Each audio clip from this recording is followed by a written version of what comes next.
Diameter of moon जो है वो अप्रोक्सीमेटली किसका 1/4 है, अर्थ का, तो इसकी डायमीटर d/4 होगी। यही लिखा है ना उसने, तो हम पहले लिख लेंगे यहाँ पे। का मतलब यही होता है, d था ना ये, d को हाफ से मल्टीप्लाई किया तो क्या आया था, d/2। तो इस d/4 को भी 1/2 से करना पड़ेगा।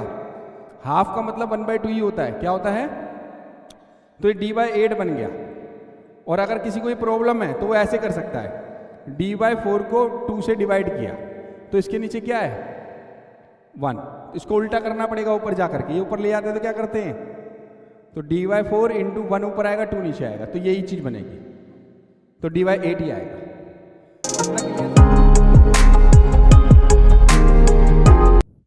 चलिए फिर से आगे बढ़े, एक नया क्वेश्चन ले। क्वेश्चन नंबर है भाई 7th क्वेश्चन। 7th क्वेश्चन में क्या दिया हुआ है, the diameter of the moon is approximately 1/4 of the diameter of earth.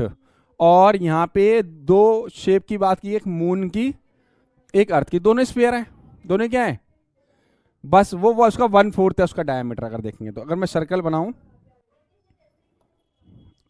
Sphere ही बना देते हैं, तो एक ये बना दिया हमने, मान लो मून, और अर्थ का 1/4 है मून, तो ये मून बना देते हैं, ठीक है। और इनकी डायमीटर बना देते हैं।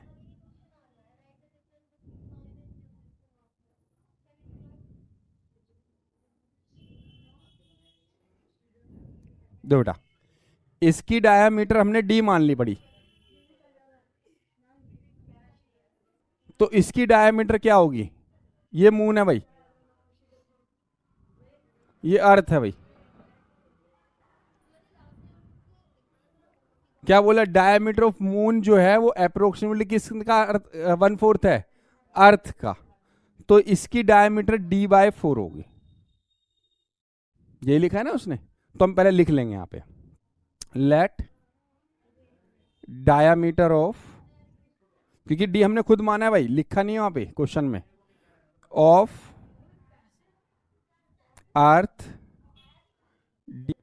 और फिर डायमीटर ऑफ, एक काम करते हैं इसका रेडियस बना देते हैं पहले, रेडियस ऑफ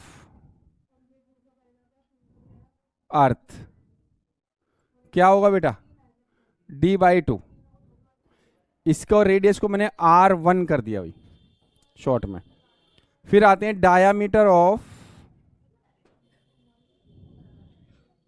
मून, क्या आया था बेटा, d/4। अब इसका रेडियस निकालना हो तो मून का,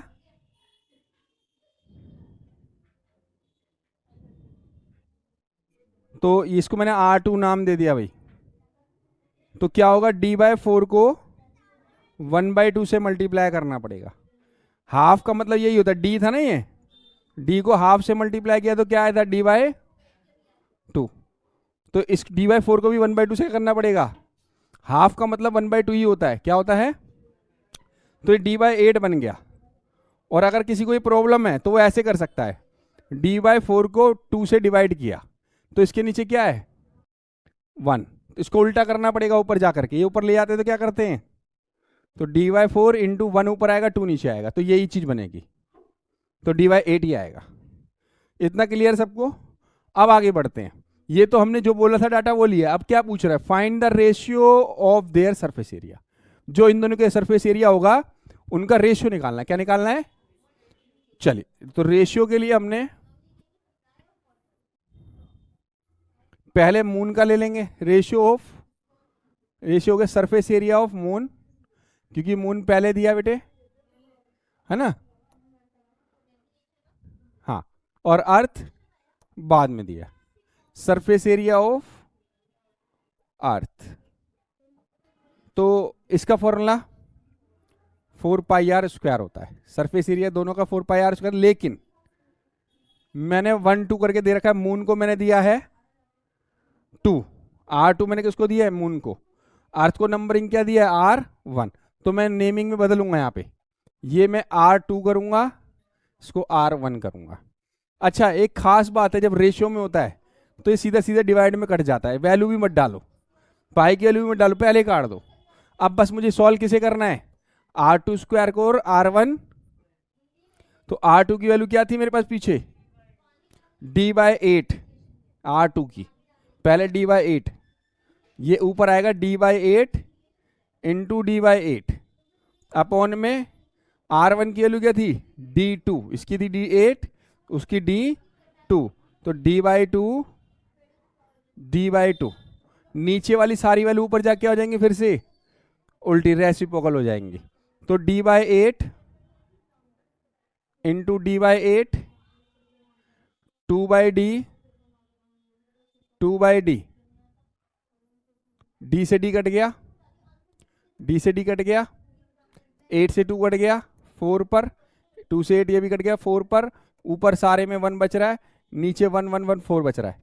तो 1 1 1 को मल्टीप्लाई करोगे तो क्या आएगा, 1 ही आएगा, और 4 4 16, और 16 को 1 से 16, तो रेशियो आ गई 1:2। तो इस रेशियो में इनका सरफेस एरिया होगा। ठीक है, क्लियर है इसका, डाउट तो नहीं किसी को? थैंक यू, मिलते हैं नेक्स्ट के साथ भाई।